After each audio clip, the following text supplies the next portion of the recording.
नमस्कार दोस्तों, आप देख रहे हैं आरबी ई टेक यूट्यूब चैनल और मैं हूं आपका अपना दोस्त आरबी सिंह।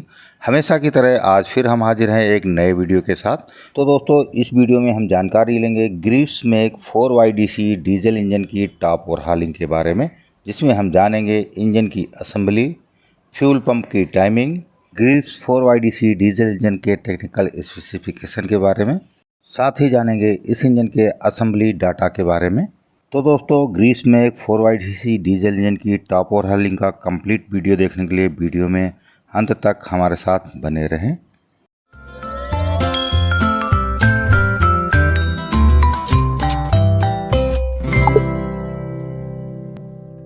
चलिए दोस्तों, बिना देरी किए हुए वीडियो को स्टार्ट करते हैं। जब भी हम टॉप ओवरहॉलिंग करते हैं तो उस समय हमको ब्लॉक की क्लीनिंग के पहले ही हमको इसका फ्यूल पंप माउंट कर देना होता है। उसका कारण ये है कि जब भी हम ब्लॉक की क्लीनिंग करते हैं उस समय इंजन को हमको घुमाना पड़ता है, और उसके घुमाते समय अगर किसी कारणवश हमारा गियर जो है FIP का मिसमैच हो गया तो दिक्कत होती है, टाइमिंग आउट होने की समस्या रहती है। इसलिए इस इंजन में सबसे पहले हम इसका फ्यूल पंप माउंट करते हैं, उसके बाद हम क्लीनिंग का यानी असेंबली का कार्य स्टार्ट करते हैं। अगर ये टॉप ओवरहॉलिंग नहीं होती, मेजर ओवरहॉलिंग होती, तब कोई ऐसी समस्या नहीं थी। FIP खोलते समय इसका गियर इसके गियर एंड कवर के अंदर ही छूट जाता है और वहाँ से हम FIP को निकाल करके कैलिब्रेट या रिपेयर करना है वो करा लेते हैं। इसका फ्यूल पंप जो है फ्लैंज के ऊपर में 4 बोल्टों की मदद से माउंट रहता है तथा इसका आगे का गियर जो है वो 3 बोल्टों की मदद से माउंट रहता है। FIP गियर को FIP के साथ में कपल करने से पहले हमको ध्यान रखना होता है कि FIP की केम शाफ्ट के ऊपर लगा हुआ पंच मार्क गियर के ऊपर लगे हुए पंच मार्क के सामने होना चाहिए, और इसी पोजीशन पे हम इसके तीनों बोल्ट फंसा देते हैं। फुल टाइट नहीं करते हैं क्योंकि टाइमिंग के दौरान इन बोल्टों को दोबारा लूज़ करना पड़ेगा। तो दोस्तों, अभी हमारी फ्यूल पंप जो है माउंट हो चुकी है। इसका टाइमिंग का कार्य जो है हम पिस्टन और लाइनर फिटमेंट के बाद करेंगे, और जब तक हमारी मेंटेनेंस की टीम इसकी क्लीनिंग करती है तब तक चलते हैं इसकी सब असेंबली कर लेते हैं। दोस्तों, सिलेंडर ब्लॉक की क्लीनिंग हो चुकी है। अब हम चलते हैं इसके सिलेंडर ब्लॉक में इसके लाइनर्स फिट कर देते हैं। इसके लाइनर जो फिट होते हैं उस समय इसमें 2 ओरिंग्स लगानी होती हैं। जो इसके लाइनर के ऊपर में ग्रुप बना हुआ है उसमें हम 2 ओरिंग फिट कर लेते हैं, और ये ओरिंग प्रिवेंट करती हैं इसके सम्प में वाटर लीकेज को यानी कूलेंट लीकेज को प्रिवेंट करती हैं, तथा इसके टॉप साइड में जो है कोई ओरिंग नहीं लगती है वहाँ पे हम लॉकटाइट का 596 सीलेंट लगा देते हैं, और ये सीलेंट प्रिवेंट करता है water leakage between cylinder block and cylinder head. अब हम इन सिलेंडर लाइनर्स को इसके ब्लॉक के अंदर इंसर्ट कर देंगे। सिलेंडर लाइनर को ब्लॉक के अंदर इंसर्ट करते समय इसकी ओरिंग का विशेष ध्यान रखना होता है कि कहीं ये डैमेज ना होने पाए। और सिलेंडर ब्लॉक को हम जब क्रैंक केस के ऊपर में माउंट करते हैं उससे पहले इसके बॉटम साइड में एक गैस्केट लगाना होता है जो प्रिवेंट करता है oil leakage between cylinder block and crank case, और इसके साथ ही एक एडिशनल ओरिंग लगती है क्रैंक केस और ब्लॉक के बीच में, और इस ओरिंग का साइज़ जो है लाइनर ओरिंग से थोड़ा सा बड़ा रहता है। यानी एक सिलेंडर के लिए हमको 3 ओरिंग्स लाइनर ओरिंग्स की रिक्वायरमेंट पड़ती है। 2 एक साइज़ की होती हैं और एक थोड़ा सा उससे बड़ी रहती है। तो दोस्तों, लाइनर की असेंबली हो चुकी है, फिटमेंट हो चुका है। अब चलते हैं पिस्टन की सब असेंबली कर लेते हैं। पिस्टन की सब असेंबली में सबसे पहले हम पिस्टन को कनेक्टेड रॉड के साथ में फिट कर लेते हैं। कनेक्टेड रॉड के साथ फिट करते समय हमको ध्यान रखना होता है कि पिस्टन के ऊपर लगा हुआ एरो मार्क कनेक्टिंग रॉड के लार्ज एंड का जो ओपन वाला हिस्सा है वो दोनों ही एक साइड में होना चाहिए। YDC सीरीज में कनेक्टेड रॉड में थोरो होल रहता है लार्ज एंड बेरिंग से स्मॉल एंड बेरिंग तक, और इसी होल की मदद से हमारे स्मॉल एंड बुश का लुब्रिकेशन होता है तथा पिस्टन की कूलिंग होता है। जैसा कि इस सीरीज के इंजन में पिस्टन कूलिंग नोजल नहीं फिट किए रहते हैं। CR बुश और गजन पिन यानी पिस्टन पिन के बीच में जो ऑयल क्लियरेंस रहता है वो रहता है 1 थाउ से 2 थाउ, यानी 25 माइक्रोन से 50 माइक्रोन के मध्य में। पिस्टन पिन लॉकिंग सर्किल जो रहती है उसका जो ओपन वाला हिस्सा हम रखते हैं वो बॉटम साइड में यानी 6 बजे रखते हैं। लॉकिंग सर्किल एक बार ग्रुप में बैठने के बाद इंश्योर कर लेते हैं उसको घुमा करके प्रॉपर अपनी जगह पे बैठ गई है। एक बार सारे कनेक्टेड रॉड पिस्टन में फिट होने के बाद इसमें फिट किए जाएंगे इसके पिस्टन रिंग। पिस्टन के टॉप लाइन में जो एरो मार्क लगा रहता है ये रखा जाता है फ्यूल पंप साइड में। जिस तरफ हमारा फ्यूल पंप माउंट रहता है उसी साइड में पिस्टन के टॉप में लगे हुआ एरो मार्क रखना होता है, और इसके कनेक्टेड रॉड के कैप तथा कनेक्टेड रॉड के ऊपर भी मार्किंग रहती है जो कि आमने सामने मैच करानी होती है। YDC Mark III का जो बोर रहता है वो 115 mm रहता है तथा इसका स्ट्रोक जो रहता है वो 127 mm रहता है। पिस्टन रिंग का जो एंड क्लियरेंस रहता है यानी बट क्लियरेंस जो रहता है वो रहता है लगभग 0.4 mm के आसपास में। 0.4 यानी 16 थाऊ। पिस्टन रिंग तथा पिस्टन रिंग के ग्रुप के बीच में जो क्लियरेंस रहता है वो रहता है लगभग 0.05 से 0.1 के बीच में, यानी 2 थाऊ से 4 थाऊ के मध्य में। और इसके साथ ही लाइनर और पिस्टन के बीच में जो ऑयल क्लियरेंस रहता है वो रहता है 0.20 mm, यानी लगभग 8 थाऊ। तो दोस्तों सारी सब असेंबली पिस्टन की तैयार हो गई है। अब हमने स्टार्ट कर दिया है पिस्टन इंसर्ट करना। पिस्टन रिंग के जो कट मार्क्स हैं उनके बीच में जो हम अंतराल रखते हैं वो 90 डिग्री का रखते हैं, क्योंकि इसमें 4 रिंग्स लगती हैं। साथ ही देखना रहता है किसी भी रिंग का जो कट मार्क है उसके गजन पिन के सामने ना होने पाए। एक बार सारी रिंग के कट मार्क जो है 90 डिग्री पे सेट करने के बाद हम इसको रिंग कंप्रेसर की मदद से कंप्रेस कर देंगे। उसके बाद पिस्टन को इंसर्ट कर देंगे।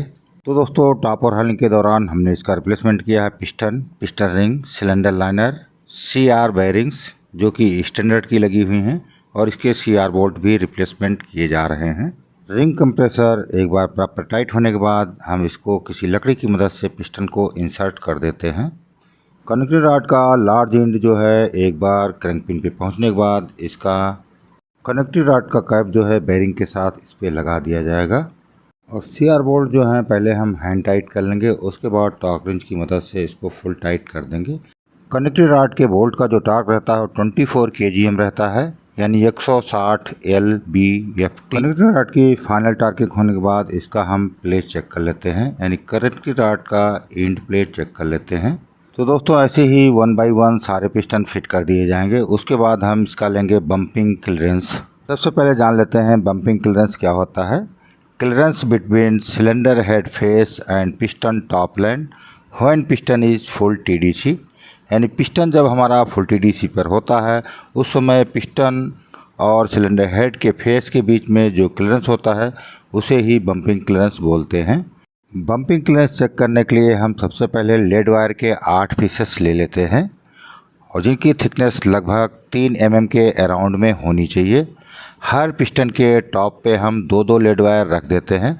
उसके बाद हम सिलेंडर हेड को टाइट कर देते हैं। सिलेंडर हेड टाइट करने के बाद इंजन को हम 2-3 राउंड जो हैं घुमा लेते हैं। लेड वायर जितना प्रेस होना है उतना प्रेस हो जाएगा। इसके बाद हम सिलेंडर हेड को रिमूव कर लेंगे और लेड वायर की थिकनेस माइक्रोमीटर की मदद से नाप लेंगे। जो इसकी थिकनेस आएगी वही इसका बम्पिंग क्लियरेंस होगा, लेकिन जो रिकमेंडेड बम्पिंग क्लियरेंस है वो होता है इसका 57 थाऊ से 62 थाऊ के मध्य में, यानी लगभग 1.5 mm 1.5 mm। जैसा कि इस इंजन के जो सिलेंडर हेड गैसकेट होते हैं वो डिफरेंट थिकनेस के होते हैं, जिनकी मदद से हम इसमें 1.5 mm बम्पिंग क्लियरेंस मेंटेन कर देंगे। दोस्तों अब चलते हैं फ्यूल पंप की टाइमिंग कर लेते हैं। फ्यूल पंप की टाइमिंग करने के लिए सबसे पहले हम सिलेंडर नंबर 4 का जो पिस्टन है वो फुल TDC में ले लेंगे और इसके साथ ही फ्यूल पंप का जो होल्डर है 4 नंबर होल्डर है उससे हम इसकी DB को बाहर निकाल लेंगे। दोबारा इसको पुनः टाइट कर देंगे। इसके साथ ही ये इंश्योर कर लेंगे कि फ्यूल पंप का जो स्टॉप लीवर है वो ऑन पोजीशन में होना चाहिए और FIP का जो एक्सीलेटर रॉड है वो बिल्कुल फ्री होना चाहिए, यानी आइडियल स्पीड में होना चाहिए। और FIP में फ्यूल कनेक्शन कर देंगे, यानी फुल फ्लो में FIP को फ्यूल मिलना चाहिए। सिलेंडर नंबर 4 जो हमने फुल TDC में लिया था उसको इंश्योर करने के लिए वो कंप्रेशन स्ट्रोक में फुल TDC में है। उसके लिए हम सिलेंडर नंबर 1 की पुशरॉड के माध्यम से चेक कर सकते हैं। अगर हमारी पुशरॉड डांसिंग पोजीशन में है इसका मतलब सिलेंडर नंबर 4 हमारा कंप्रेशन स्ट्रोक में फुल TDC में है। इसके साथ फुल TDC चेक करने के लिए हम डायल गेज की मदद से फुल TDC ले सकते हैं। और एक बार फुल TDC आने के बाद हम इसको फ्लाईव्हील साइड से क्लॉकवाइज 16 डिग्री घुमा लेंगे, या जिसमें हमारा पिस्टन ट्रेवल करेगा 3.1 mm। अब इसी पोजीशन में इसकी हम टाइमिंग कर देंगे। वैसे इसकी फ्लाईव्हील पे भी टाइमिंग तथा TDC का मार्क लगा रहता है। ये था हमारा TDC का मार्क और ये है हमारा टाइमिंग का मार्क। यहीं पे रोक करके इसकी टाइमिंग सेट कर लेंगे। टाइमिंग को सेट करने के लिए फ्यूल पंप की केम को हम स्लोली आगे पीछे घुमाते रहेंगे और जहाँ पे हमारे और जिस पोजीशन में पंप के 4 नंबर होल्डर से फ्यूल जो है स्लोली आना शुरू कर देगा वहीं पे इसको रोक लेंगे, यानी 6 सेकंड में ये हमारा होल्डर फिल होना चाहिए। उस पोजीशन में इसको वहीं पे छोड़ देंगे और इसकी कपलिंग में लगे हुए तीनों बोल्ट को फुल टाइट कर देंगे और यहीं पे हमारी इसकी फ्यूल पंप की टाइमिंग हो जाएगी। साथ ही 4 नंबर होल्डर से जो हमने डीबी निकाला था उसको पुनः लगा करके टाइट कर देंगे और यहीं पे इसकी टाइमिंग का कार्य समाप्त हो जाता है। वैसे इस इंजन की टाइमिंग के लिए डायल गेज की रिक्वायरमेंट नहीं होती क्योंकि इसके फ्लाईव्हील के ऊपर में मार्किंग दी रहती है। अगर किसी इंजन में फ्लाईव्हील पे जो टाइमिंग का मार्क या टीडीसी विजिबल नहीं है, उस कंडीशन में हम डायल गेज की मदद से इसकी टाइमिंग कर सकते हैं। और डायल गेज से टाइमिंग जो किया है हमने, इसकी किया है 3.1 mm बिफोर टीडीसी, यानी 16 डिग्री बिफोर टीडीसी। ये लागू होता है Greaves 4YDC mark 3 emission engine के लिए। दोस्तों हमारे सिलेंडर हेड गैसकेट लग करके फिट हो गए हैं। जितना बम्पिंग क्लियरेंस के अकॉर्डिंग जितना इसमें गैसकेट सिलेंडर हेड गैसकेट लगने थे वो लगा दिए गए हैं। अब चलते हैं सिलेंडर हेड को फिट कर देते हैं। नॉर्मली इस समय जितने भी इंजन आते हैं उसमें सिलेंडर हेड नंबरिंग नहीं होता है, किसी को भी कहीं लगा सकते हैं।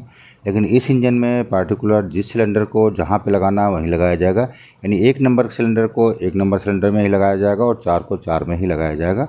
उसी के अकॉर्डिंग इसमें सिम ऐड किए गए हैं, यानी इसके सिलेंडर हेड पे इसकी नंबरिंग लिखी रहती है। अगर नहीं लिखी हुई है तो उसको डिसमेंटलिंग के टाइम मार्किंग कर लेना होता है।